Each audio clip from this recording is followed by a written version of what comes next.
Ongole RIMS హాస్పిటల్లో ENT విభాగంలో అరుదైన శస్త్రచికిత్సను విజయవంతంగా నిర్వహించి జీవితం లేదనుకున్న ఓ సామాన్య కుటుంబానికి జీవితాన్ని అందించినట్టు government medical college principal doctor Edukondarao తెలియజేశారు. స్థానిక రిమ్స్ హాస్పిటల్లో మీడియా సమావేశంలో మాట్లాడారు. ఈ కార్యక్రమంలో ENT HOD doctor Prabhakar Rao, DME doctor Jamuna, మొత్తం విభాగ హెచ్ఓడి డాక్టర్ జయసుందర్రావు, ఈఎన్టీ విభాగ అధిపతులు తదితరులు బాగున్నారు.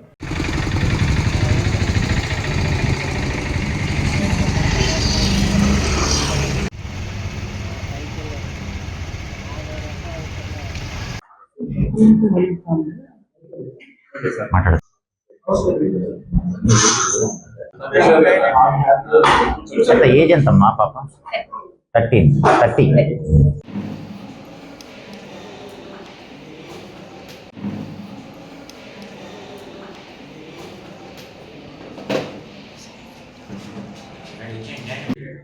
Government general hospital Ongole, government medical college Ongole తరఫున మీడియా సభ్యులకి, మీడియా మిత్రులందరికీ స్వాగతం, సుస్వాగతం.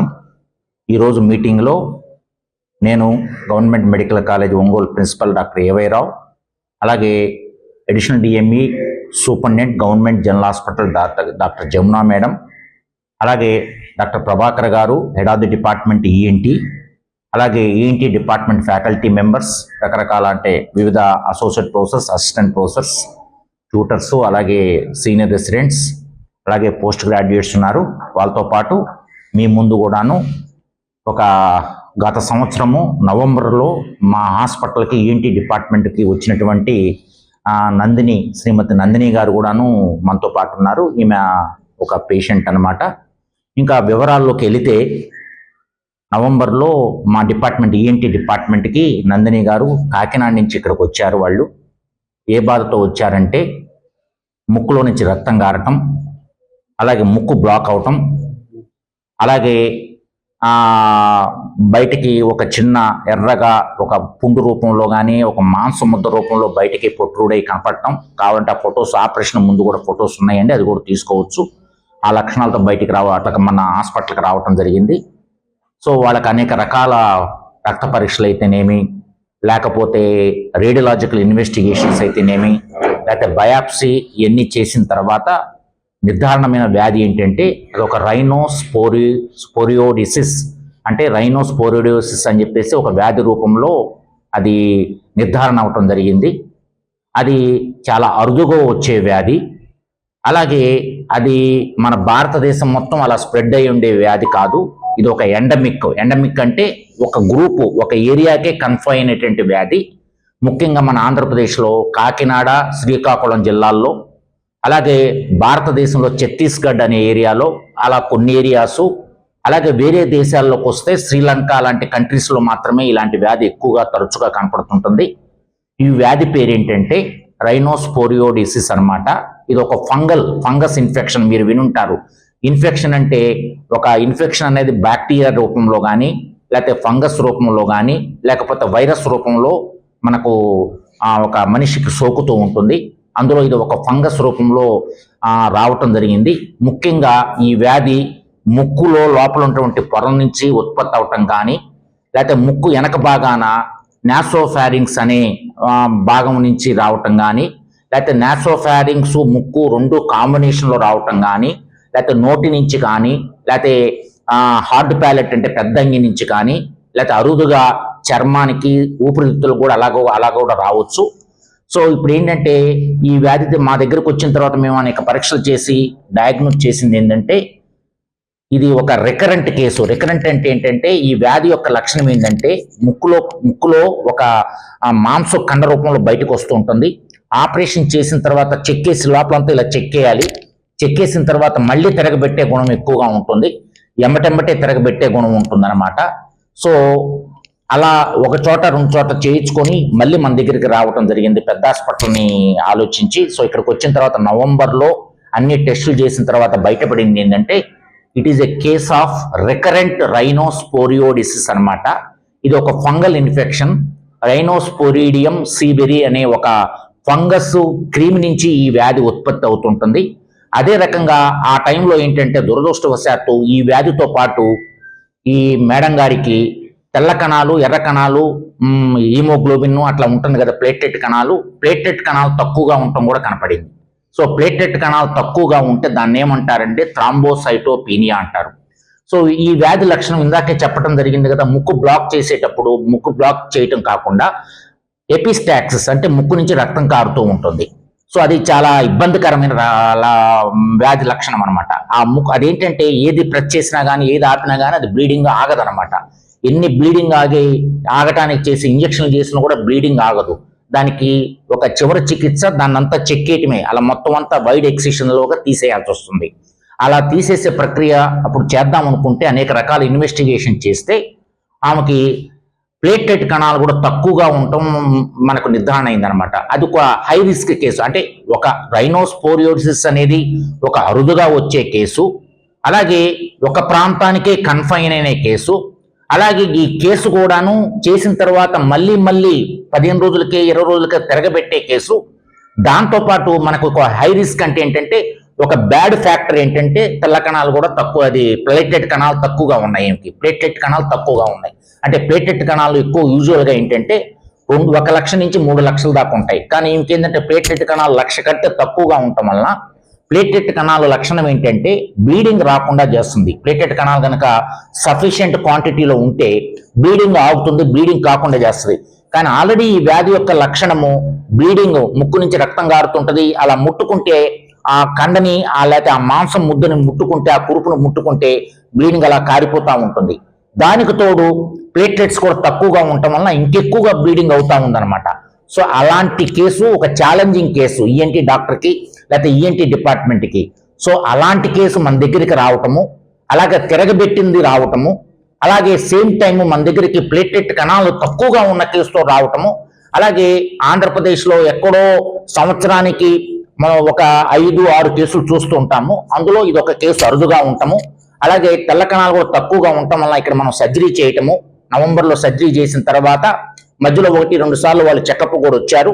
అంటే అదొక 2 నెలలు, ఇది ఒక నెల, 3 నెలల నుంచి మళ్ళీ ఈ పాప బాగుండటము, తర్వాత ముక్కులో మళ్ళీ తిరగబెట్టకపోవటము, ఆమె జీవితము క్వాలిటీ ఆఫ్ లైఫ్ కూడా చాలా హ్యాపీగా ఉంది, బాగుంది, మళ్ళీ బ్లీడింగ్ రావటం లేదు అనే ఉద్దేశంతో ఇది మన మీడియాకు ముందుకి ప్రజల్లో అవేర్నెస్ రావాలని, అలాగే మీడియా కూడా తెలియాలని, అలాగే మన ప్రకాశం జిల్లా ప్రజలకు కూడాను ఇలాంటి కాంప్లికేటెడ్ కేసెస్ మన గవర్నమెంట్ జనరల్ హాస్పిటల్లో కూడా మనము టేకప్ చేస్తున్నాము. అందులో ఈఎన్టీ డిపార్ట్మెంట్ టేకప్ చేసి విజయవంతంగా ఈ సర్జరీ కంప్లీట్ చేసి 2-3 నెలల తర్వాత మళ్ళీ వాళ్ళ ఈ పేషెంట్ మన చెకప్కు రావటం జరిగింది. అందువలన కూడాను వాళ్ళ చెకప్ రావటం వాళ్ళు వచ్చింది కాబట్టి ఇమీడియట్ గా పత్రిక అంటే మీడియా వాళ్ళందరినీ పిలిపించి ఈ కేసును మీకు చూపిద్దాము, దీని యొక్క రేరిటీ, దీని యొక్క వ్యాధి లక్షణాలు, మళ్ళీ రికరెన్స్ వచ్చే అవకాశము హై రిస్క్ ఉంది, అలాగే మేము ఏం సర్జరీ చేశాము, ఇది ఏ విధంగా ప్రజలకు మెసేజ్ వెళ్తుందనే ఉద్దేశంతో మీ అందరిని పిలవటం జరిగింది. సో ఇది గవర్నమెంట్ హాస్పిటల్, మా జనరల్ గవర్నమెంట్ హాస్పిటల్ ఒంగోలు యొక్క హిస్టరీలో కూడాను ఇలాంటి కేసు దాదాపుగా ఇందాక హెచ్ఓడి గారితో కూడా మాట్లాడడం జరిగింది. సార్ కూడా వచ్చి దాదాపు 2 ఏళ్ళు అవుతుంది. ఈ 2 ఏళ్ళ హిస్టరీలో కూడా ఇలాంటి కేసు చూడలేదని చెప్తున్నారు. సో ఇది కొంచెము మాకు ఒక గర్వకారణమే ఇలాంటి కేసు చూడటము. అలాంటిది చూడటమే కాదు, చేసి తర్వాత మంచి క్వాలిటీ లైఫ్ పేషెంట్కి ఇచ్చి ఇప్పుడు చాలా హ్యాపీగా ఉంది. పేషెంట్ కూడా మీ కళ్ళ ఉందన్నమాట. మీరు కూడా ఒకసారి మాట్లాడచ్చు ఎంత బాగుందా అని. సో మనం ఏంటంటే మెయిన్ ఇంపార్టెంట్ ఏంటంటే ఒక వ్యాధికి ట్రీట్మెంట్ ఇచ్చిన తర్వాత ఆ వ్యాధి ఎన్నాళ్ళు కంట్రోల్ అయి ఉంది, అలాగే ఆ వ్యాధి ట్రీట్మెంట్ ఇచ్చిన తర్వాత పేషెంట్ హ్యాపీనెస్ ఇండెక్స్ అంటే ఏంటి, వాళ్ళంతా హ్యాపీగా ఉన్నారు, వాళ్ళ క్వాలిటీ లైఫ్ ఎంత ఉందో అంత బాగుంది అని అంటే దాని అర్థం ఏంటంటే మా హాస్పిటల్ కూడాను అంత మంచి పేరు రిఫ్లెక్ట్ అవుతుంది. ఆ ఉద్దేశంతోనే మేమందరము మీ ముందుకు రావటం జరిగింది. సో మిగతా విషయాలు మన ENT department HOD doctor Prabhakar గారు, అలాగే పేషెంట్ గారితో కూడా మీరు మాట్లాడచ్చు, అలాగే మా సూపరింటెండెంట్ మేడం జమునా గారితో కూడా మాట్లాడచ్చు మిగతా విషయాల కోసం. ముట్టుకుంటే బ్లీడింగ్ అవుతుంది. ఏ ఇంజెక్షన్స్ కి ఆ బ్లీడింగ్ తగ్గదు. దాని ట్రీట్మెంట్ అలా సాసరైజేషన్ లాగా మొత్తం ఇలా చెక్కేయాలి.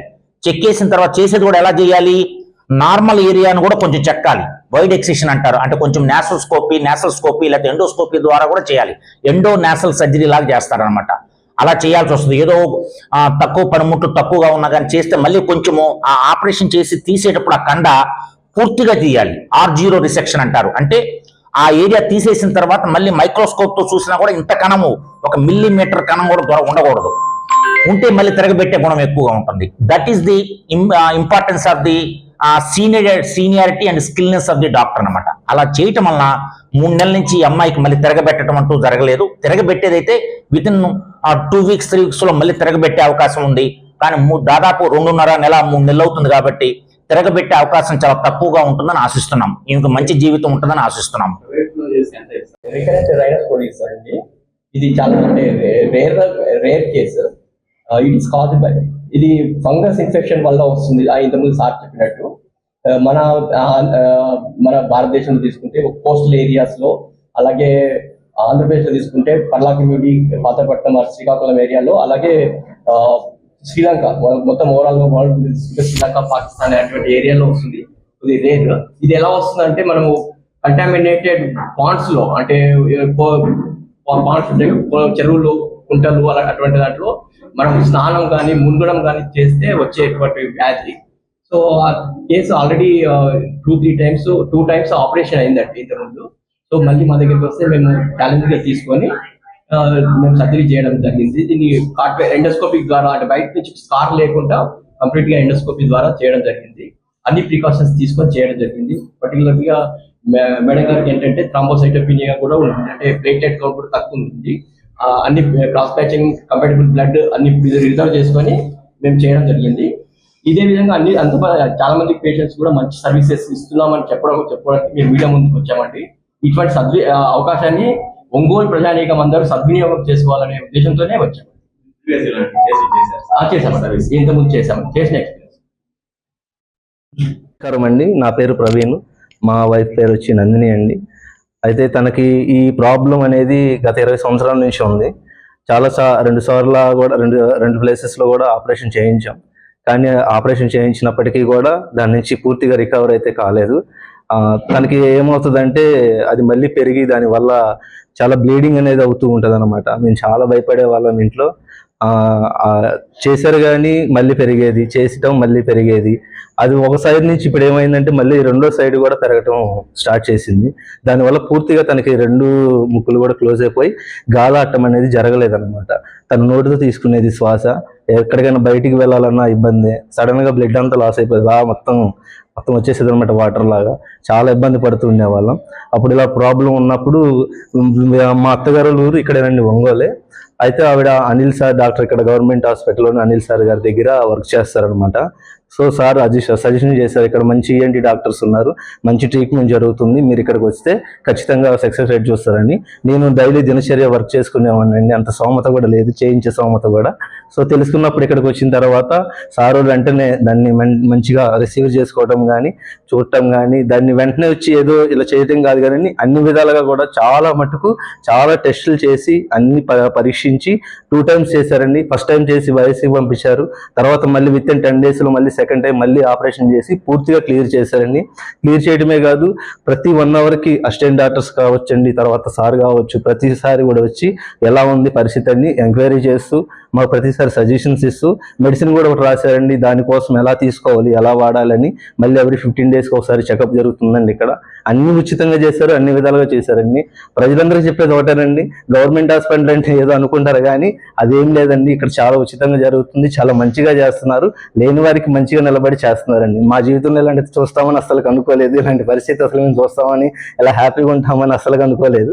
ఎందుకంటే చాలా భయపడ్డామని, అంటే చాలా మంది చాలా రీతిగా చెప్పారు ఈ అనారోగ్యం గురించి చెప్పినప్పుడు. బహుశా తను బతకపోవచ్చు, అది ఎక్కువైపోతే గాలాడక తను బతకపోవచ్చు అని చాలా విధాలుగా చెప్పారు. అదంటే ఇక్కడ దాకా వచ్చేసిందండి, రూల్గా పెరిగిపోయి ఇక్కడ వరకు వచ్చేసింది అనమాట. చూసినప్పుడు ఈ సైజులో ఫొటోస్ ఉన్నాయండి, ఇక్కడ వరకు పెరిగిపోయి వచ్చేసిందండి. చాలా అంటే చాలా భయపడ్డాను దానివల్ల. అలాగే చాలా 2 పిల్లలండి, చాలా చిన్న వాళ్ళు కూడా చాలా భయపడ్డాం. కానీ ఇక్కడికి వచ్చిన తర్వాత సార్ రిసీవింగ్ కానీ అన్ని విధాలుగా ఉండి కానీ ఒక మంచి స్థానంలో ఉండి చేశారండి. దాన్ని మాత్రం మేము ఆమెల్ని ఎప్పుడు మర్చిపోం.